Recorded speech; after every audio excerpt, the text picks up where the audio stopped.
What's up and welcome to an episode of Gizmo Slip. Today we're talking about why the iPhone 11 Pro sucks! So I recently made a video about why I'm excited about the iPhone 11 Pro, and that video talks about all the positives of the new iPhones. This video is going to talk about all the downsides and kind of missing features that you kind of forget about when you watch that fancy Apple event. So without further ado, it's going to be freaking epic. Let's get started.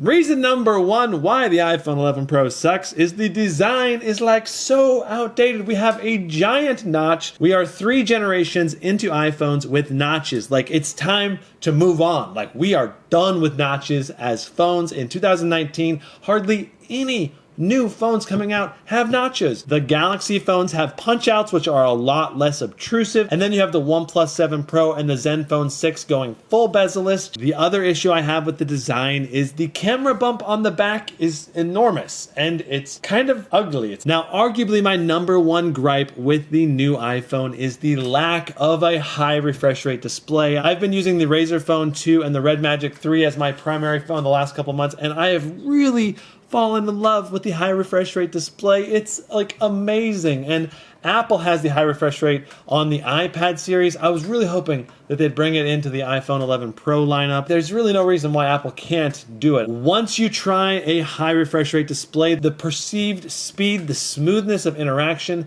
and especially when you play games, there's just a massive and noticeable difference that just makes the experience so much better. And anyone who tries high refresh rate displays, once you get used to it, it's so hard to go back to a 60 hertz display. Now, this isn't going to be true for everyone, but I love playing games on my phone, especially Pokemon Go. And when you're throwing the Pokeball, it's like a night and day difference having a 90 or 120 hertz refresh rate and frames per second on the game. And phones like the Note 10 and the iPhone 11 Pro, they're just going to be 60 frames per second. I just really want to see more high refresh rate displays out there on the market. I want it to become the industry standard. 90. Enough is the 60. 90 is the industry. 120 is like the bonus. Now, the next big reason why the 11 Pro sucks is Face ID is just not enough anymore. It's not. If you look at every single other flagship phone out there, they have A, face recognition, and B, a fingerprint sensor. There's a reason why fingerprint sensors are on every phone. There's a ton of reasons why Face ID is inconvenient, especially if you live in colder environments or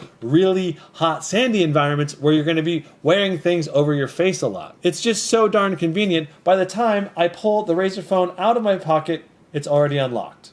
I don't even have to look at it. I don't have to do anything with it. If you look at the competition, almost everyone has a in-screen fingerprint sensor if they're like a more advanced, more expensive flagship, or they have just a fingerprint scanner on the back if they're a cheaper phone. I don't really care how Apple does it. I would love an in-screen fingerprint sensor. I feel like at an $1,100 price point, an in-screen fingerprint sensor would be standard, but it's not. Don't get me wrong, Face ID does work really well most of the time, but there are just too many instances where it's just not ideal. The next issue I have with the iPhone 11 Pro is that the charging speeds suck. Yes, we're getting an upgrade from the 5-watt charging brick from last year. We're getting 18 watts. That's good. That's a step in the right direction. 18 watts does count as fast charging, and it is fairly fast. But this is a very expensive phone. I would expect the best of the best in an $1,100 phone, and you're just not getting that. The Note 10 Plus is capable of 45 watts of fast charging. The OnePlus 7 Pro is capable of 30 watts of fast charging. The RG Phone 2 is 30 watts. Do you get the trend here? Apple is really far behind when it comes to fast charging. The one redeeming quality of the iPhones is that the energy that an iPhone does charge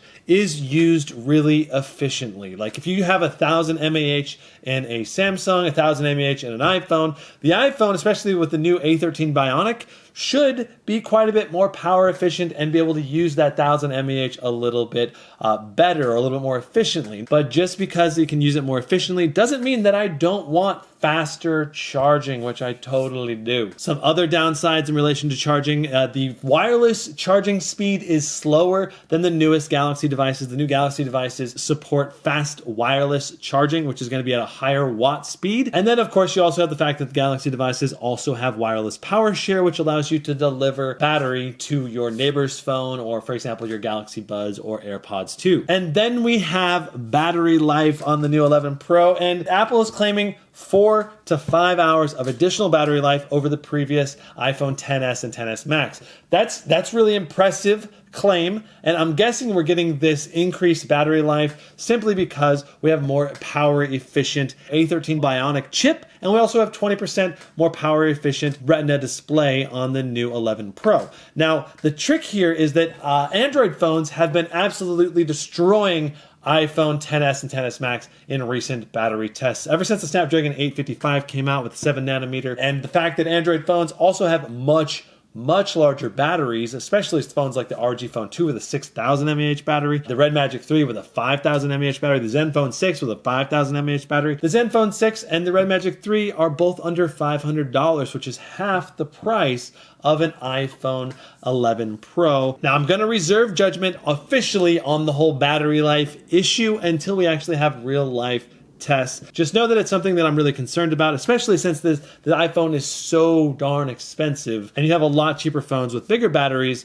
that are probably going to outperform the iPhone 11 Pro in terms of battery life. Now, this is a fairly minor issue, but it's something we should talk about. There is no 5G support for the iPhone 11 Pro. Now, there is very minimal 5G support throughout the country as is, but here's the thing. So many people are keeping their phones for 4, 5, 6 years. In 5 years, 5G will be the standard. And if you don't have that antenna in your phone now, you're not going to have it in your phone when it's the standard. And that's going to really suck. If you're planning on keeping your phone for a really long time, then the lack of 5G support is certainly a big downside. Now, Apple recently announced that there's the Apple Arcade. And I mean, it's cool. They're pushing gaming, but I really hate the Apple Arcade in general, and that is for one main reason, and that is exclusivity. I think exclusivity is a terrible thing in general. I hate the fact that you can't play certain games on certain consoles, like I got an Xbox and a PlayStation 4 over here, because I can't play all the games I want to play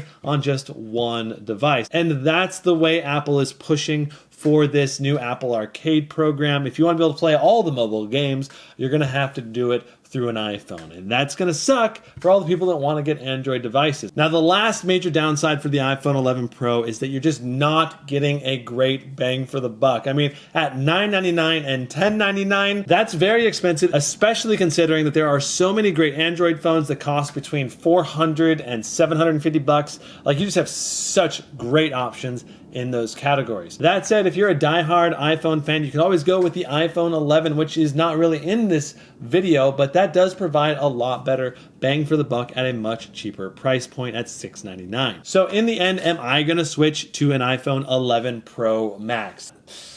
It's almost like I want to buy one just to be a video recording tool for me. Like, just, that's all I need it for. I need to record videos. Bam, that's it. Like, it has so many great video recording features. I went over all of them in my why I'm excited about the iPhone 11 Pro. Feel free to go check that out. I'll have a link at the end of this video or in the description down below to that video. As a YouTuber, I record so many videos on a daily basis, and if the iPhone 11 Pro Max has the best video recording capability like Apple says, that's a really big feature for someone like me. It's this toss-up between having a high refresh rate display and having a better video camera. Like, maybe I should just use my GH5 as my video recording all the time, and then I don't have to worry about having video recording on my cell phone. But even then, I'm recording videos on the fly randomly all the time anyway, so it's just a really tough call for me on a personal level on whether or not the iPhone 11 Pro is worth switching to. In the end, if you're not obsessed with recording the best quality videos, it's hard for me to recommend the iPhone 11 Pro on a bang for the buck basis. Anyway, that's my thoughts on the new iPhone 11 Pro. Let me know what you think in the comments down below, and if you enjoyed this video, hit that like button.